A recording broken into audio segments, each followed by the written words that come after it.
Hai, apa kabar semuanya? Semoga kabar Anda baik-baik saja.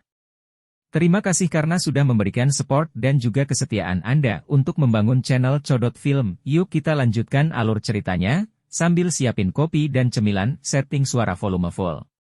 Gasken. Bintang 8 Douze, Himeng menurunkan kepalanya dan melihat wanita kulit putih lembut di bawahnya.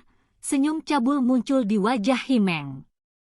Tangannya dengan kuat meremas kedua payudara lembut itu sambil mengerahkan sedikit kekuatan. Wanita di bawahnya dengan singkat melengkungkan pinggangnya seperti kucing betina, mengeluarkan suara erangan pesta pora. Dirangsang oleh erangan lembut ini, Himeng menggunakan kedua tangannya untuk memeluk erat pinggang wanita itu. Sesaat kemudian, tubuh telanjang keduanya menegang.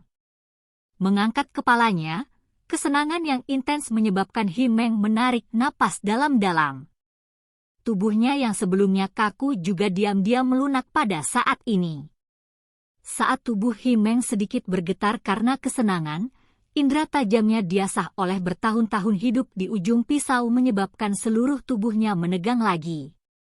Bunyi alarm melintas di jantungnya, dia meraih selimut di sampingnya dan melemparkannya ke belakang. Cila!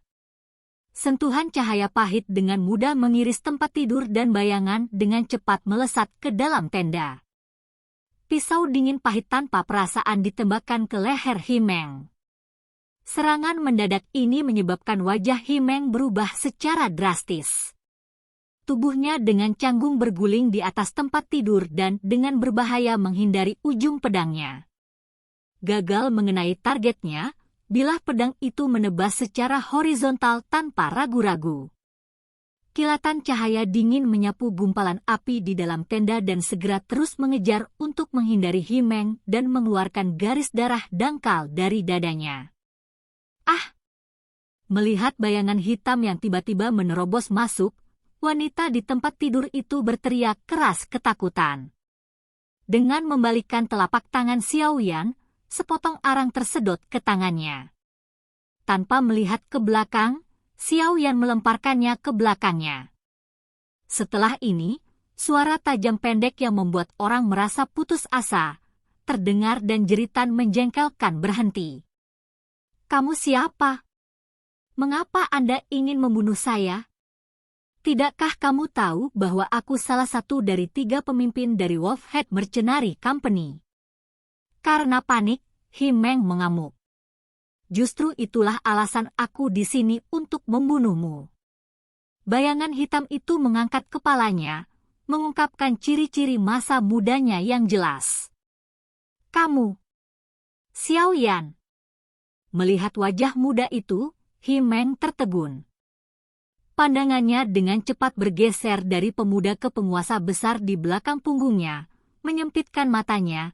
Dia dengan dingin berbicara. Suatu kehormatan bisa dikenang oleh pemimpin perusahaan ketiga. Sambil tersenyum ringan, telapak tangan Xiaoyan sedikit menangkup sebelum tiba-tiba mengenai gagang pedang panjang. Itu menjadi kilatan baja dingin, melesat ke depan seperti sambaran petir ke arah Himeng. Kecepatan pedang itu cukup cepat dan meskipun reaksi Himeng tidak lambat, luka masih tertinggal di wajahnya. Menjilat darah yang mengalir dari wajahnya, niat membunuh yang kuat muncul di mata Himeng. Tertawa dingin, kamu benar-benar berani, sampai berani membunuhku sendirian. Tapi ini juga baik-baik saja karena aku akan menyingkirkanmu di sini. Anda hanya menyelamatkan saya dari masalah mencari Anda di masa depan.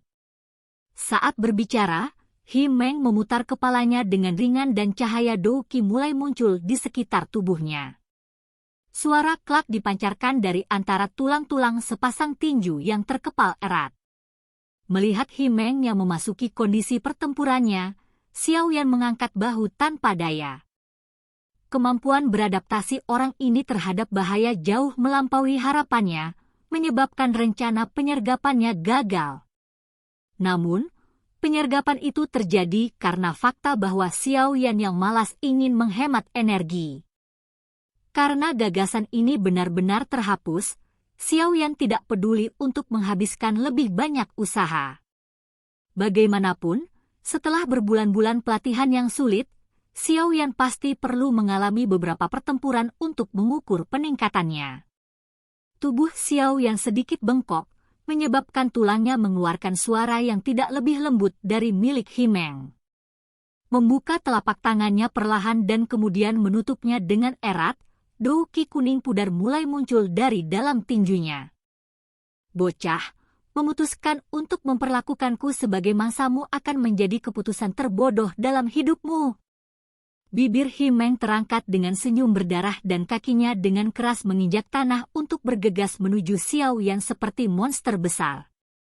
Dengan dingin melihat ke arah Himeng yang mendekat, telapak tangan Xiao Yan perlahan terentang keluar. Sesaat kemudian, mereka membuka dan dia berteriak, "Pergilah!"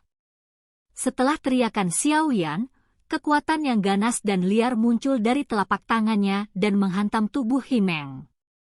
Bang! Ada suara teredam dan ekspresi haus darah di wajah Himeng menjadi basi.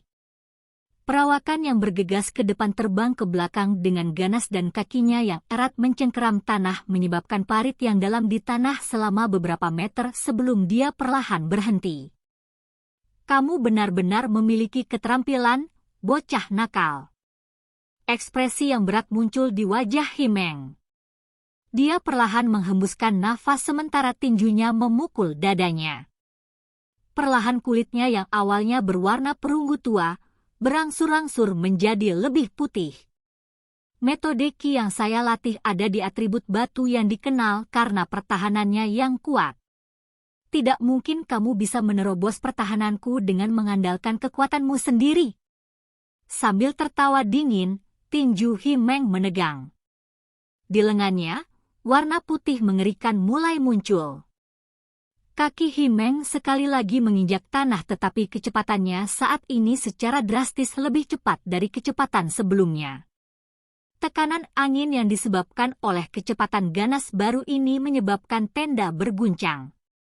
Dengan tenang menghadapi angin kencang yang masuk, tubuh Xiao Yan hanya bergerak sedikit ke samping saat kepalan tangan dengan kekuatan besar melayang di wajahnya. Kaki Xiao Yan dengan ringan meluncur di tanah saat dia muncul di belakang Himeng seperti hantu. Sebagai gantinya, tinjunya yang menahan douki dengan keras menghantam leher Himeng. Sial! Tinju itu menghantam tubuh Himeng, namun satu-satunya hasil adalah suara yang jelas mirip dengan memukul batu. Alis Xiao yang sedikit berkerut sebelum dia dengan cepat menarik tinjunya dan meminjamkan kecepatannya, menggunakan siku dan lututnya untuk menyerang sesaat kemudian. Setiap pukulan akan mendarat di tempat yang sama dan sebentar di dalam tenda, ada suara pukulan batu yang terus-menerus. Tersesat, lalat yang menyebalkan. Saya katakan sebelumnya bahwa berdasarkan kekuatan Anda saat ini, Anda masih tidak dapat menghancurkan pertahanan Rocky saya. Himeng tertawa senang. Kaki kanannya memiliki kekuatan yang kuat dan kuat saat dia menendang ke belakang. Bertemu kaki Himeng dengan dua telapak tangan, kekuatan tirani di balik tendangan itu menyebabkan tubuh Xiao Yan terbang mundur. Sesuai dengan reputasi salah satu tipe fisik douki, kekuatan ini sangat kuat. Xiao Yan tercengang. Membalik di udara, Xiao Yan dengan mantap mendarat kembali di tanah dan mengguncang telapak tangannya yang agak mati rasa. Bocah, dengan sedikit kekuatan ini, kamu tertipu untuk melawan perusahaan mercenari kepala serigala. Anda hanya mencari kematian. Himeng menepuk debu dari punggungnya dan tersenyum sinis. Aku tidak punya waktu untuk bermain denganmu. Aku hanya harus menghabisimu secepatnya agar kamu tidak mengganggu kesenanganku. Himeng membentangkan telapak tangannya di depan dadanya dan menekuk kakinya. Rambut di kepalanya berdiri saat douki putih pudar melintas di matanya. Gas berwarna putih dimuntahkan dari mulut Emyushi. Pada saat itu, Xiao Yan memperhatikan bahwa anggota tubuh Himeng tiba-tiba menjadi lebih kaku dari sebelumnya. Otot pucat di lengan telanjangnya terus bergetar saat kekuatan ganas mulai terbentuk dengan cepat bersama mereka. Sudah berakhir, bocah! Merasakan kekuatan yang memancar dari dalam tubuhnya, Himeng menyeringai pada Xiaoyan. Gigi putihnya membawa bau keganasan. Menatap Himeng yang kekuatannya tiba-tiba naik secara signifikan, wajah Xiaoyan menjadi serius saat Du Qi mulai berkumpul di sekitar tangannya. Setelah mengedarkan energi di tubuhnya, Himeng memasuki kondisi puncaknya. Kakinya melangkah dari tanah dan kecepatannya meledak ke titik yang sebanding dengan Xiaoyan. Pemandangan Xiaoyan menjadi kabur sesaat sebelum wajah jahat Himeng tiba-tiba muncul. Tinjunya yang besar membawa suara tekanan angin yang luar biasa saat itu dengan kejam menghantam kepala Xiaoyan. Kekuatan intens di atas kepalanya menyebabkan ekspresi Xiaoyan berubah. Kekuatan ledakan meledak dari telapak tangan Xiaoyan. Dengan bantuan tolakan yang diciptakan oleh ledakan itu, Xiaoyan dengan cepat mundur. Mencoba kabur? Melihat Xiaoyan yang buru-buru mundur, Himeng dengan dingin tertawa. Dia melangkah maju dan menyusul Xiaoyan. Dia membungkukkan tubuhnya dan seperti macan tutul yang merayap, menerkam ke arah Xiaoyan. Pergi dan mati! Sambil menyeringai jahat, tinju Himeng sekali lagi dengan marah menghantam kepala Xiaoyan ke bawah. Melihat situasi yang tidak dapat dihindari ini, alis Xiaoyan berkerut erat. Du Qi di dalam tubuhnya mulai mengalir dengan cepat, lalu dia mengangkat kedua tinjunya dan mencegat pukulan mematikan itu. Bang! Suara yang dalam namun teredam meledak di dalam tenda. Hembusan angin kencang yang diciptakan oleh benturan dua kekuatan besar itu mengikis lapisan tanah di mana kedua pria itu bersentuhan. Kamu berani menghadapi seranganku secara langsung? Enyah! Melihat bahwa Xiaoyan memilih untuk menerima serangannya secara langsung, kekejaman melintas di mata Himeng. Semua Du Qi di dalam dirinya mengalir di dalam nadinya dan meledak. Kekuatan yang sangat besar menyebabkan wajah Xiaoyan menjadi putih saat erangan lemah keluar dari tenggorokannya. Langkah kakinya dengan cepat terhuyung ke belakang, berhenti hanya ketika dia mencapai tepi tenda. Saya tidak menyangka bahwa Anda akan mampu menahan serangan langsung dari saya. Kamu sering melatih tubuhmu, bukan? Melihat bahwa Xiaoyan tampaknya hanya menerima sedikit luka, Himeng tidak bisa membantu tetapi berkata dengan kaget. Perlu dicatat bahwa kesulitan yang harus ditanggung seseorang untuk melatih tubuh adalah sesuatu yang hanya melatih Du Qi tidak dapat dibandingkan. Mengamati tubuh lembut Xiaoyan, sulit bagi Himeng untuk membayangkan bahwa yang pertama adalah seseorang yang melatih tubuhnya. Sepertinya tanpa menghilangkan batasan, mengalahkan Du Ze bintang 8 masih sedikit sulit.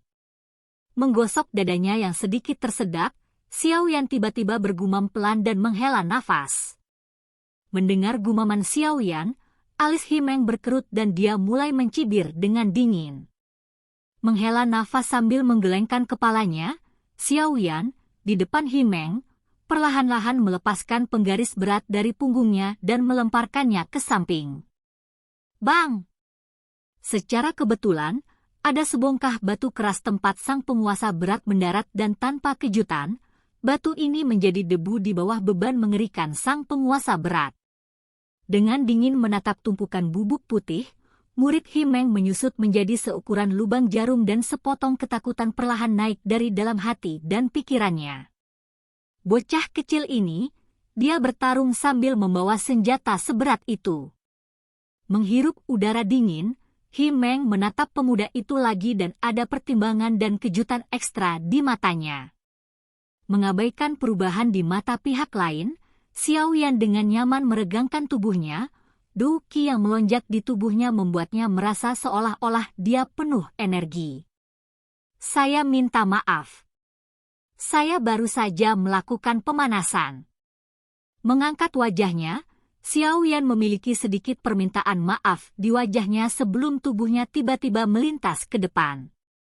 Gambar di depannya melintas dan sementara Himeng masih tidak bisa bereaksi, suara lembut pemuda itu perlahan mencapai telinganya.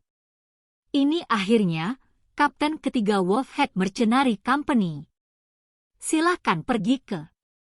Oke guys, jangan lupa like, comment, share, and subscribe di channel Codot Film. See you next video, peace out and bye-bye.